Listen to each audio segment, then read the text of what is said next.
છોટાઉદેપુર જિલ્લાના ખેડૂતોની સહાય અજાણ્યા ખાતામાં ડિજિટલ ફ્રોડની આશંકાથી ખળભળાટ.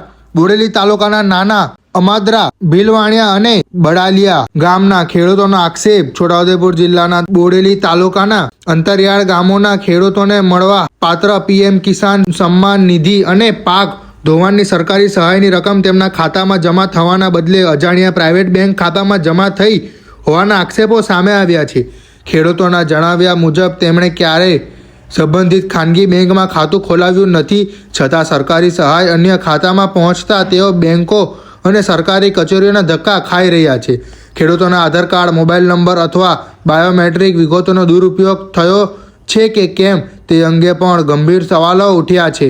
જો ખેડૂતોની જાણ બહાર ખાતા ખોલાવી સરકારી સહાય અન્ય ખાતામાં ટ્રાન્સફર થઈ હોય તો સમગ્ર મામલો ગંભીર બેન્કિંગ અને ડિજિટલ છેતરપિંડી બની શકે છે.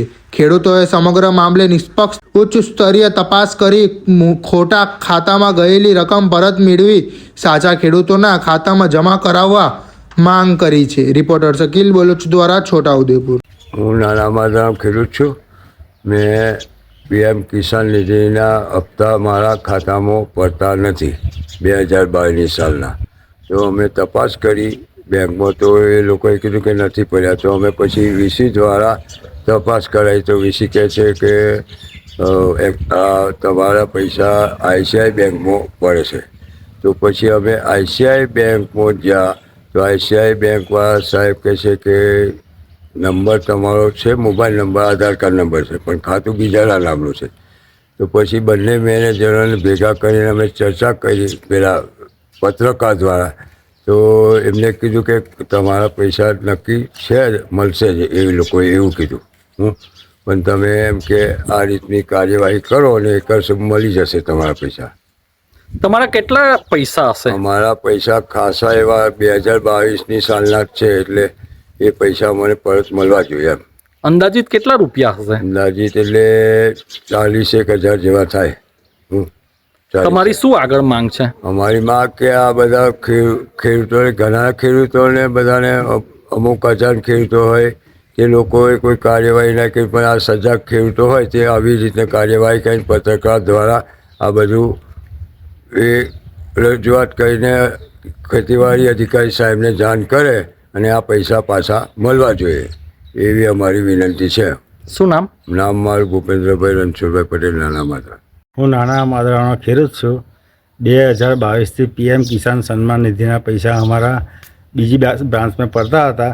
એમાં નાના માદરા મારા ગામમાં બ્રાન્ચ આવેલી છે, ત્યાં તપાસ કરતાં બ્રાન્ચ મેનેજરે કહ્યું તમારા પૈસા અહીં પડતા નથી. પછી હું અમારા વીસી જોઈ ગયો અને એનો ડેટા કરાવ્યો, તો વીસીએ કીધું તમારા પૈસા આઈસીઆઈસી બેંકમાં પડેલા છે. અને એ ડેટા લઈને હું બોરેલી આઈસીઆઈસી બેંકમાં ગયો, તો મેનેજરે કીધું કે તમારું એ ખાતું નથી, કંઈ નથી, પણ તમારો મોબાઈલ નંબર અને તમારો આધાર કાર્ડ લિંક છે, તમારા નંબરનું એ ખાતું નથી, એવો મને જવાબ આવ્યો. ત્યાર પછી અમે ખેતીવાડી શાખાના સાહેબને મીડિયા દ્વારા અમે બધા અમારી એપ્લિકેશન આપી. તો ખેતીવાડી ખાતાવાળા સાહેબે બેંક ઓફ બરોડા અને આઈસીઆઈસી બેંકના મેનેજરને બોલાવી તપાસ કરતાં એમને એવું કહ્યું કે આ વસ્તુ બને ના કોઈ દાર. અને પછી ઊંડી તપાસ કરતાં એમને કીધું કે આ પૈસા તમારા હકના જ છે અને મળવા જોઈએ. તો શું આગળ કાર્યવાહી કરી? આગળ કાર્યવાહી કરવાની કે અમારા હકના પૈસા અમને મળવા જોઈએ એવી અમારી નમ્ર વિનંતી છે.